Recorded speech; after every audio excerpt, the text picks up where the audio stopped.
نبی علیہ السلام نے فرمایا قل ربی اللہ ثم استقم،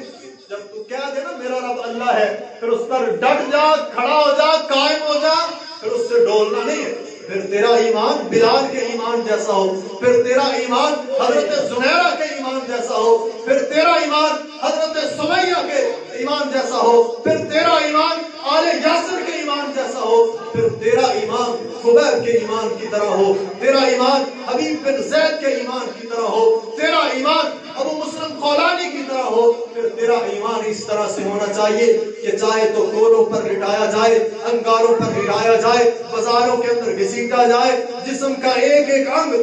الگ کر دیا جائے، اتار دیا جائے، گوشت کو ہڈیوں سے لوہے کی کنگیوں اور کیسیوں کے ساتھ بھی کاٹ دیا جائے، تو پھر بھی جس نے کہا نا قل ربی اللہ ثم استقم، اور یہ وہ لوگ ہیں جن کے بارے میں اللہ تبارک و تعالیٰ نے فرمایا ان الذین قالوا ربنا اللہ ثم استقاموا تتنزل علیہم الملائکہ، یہ وہ لوگ ہیں جنہوں نے کہا ہمارا رب اللہ ہے، پھر اس پر ڈٹ گئے، قائم ہو گئے، فرمایا فرشتے ان پر اترتے ہیں رحمتیں اور برکتیں لے کر۔ دوسری آیت کے اندر فرمایا ان الذین قالوا ربنا اللہ ثم استقاموا فلا خوف علیہم ولا هم یحزنون، جن لوگوں نے کہا نا ہمارا رب اللہ ہے، اور یہ کہہ کر کے ہمارا رب اللہ ہے، پھر اس پر ڈٹ گئے ہوئے ہیں، کھڑے ہوئے ہیں پوری قوت کے ساتھ۔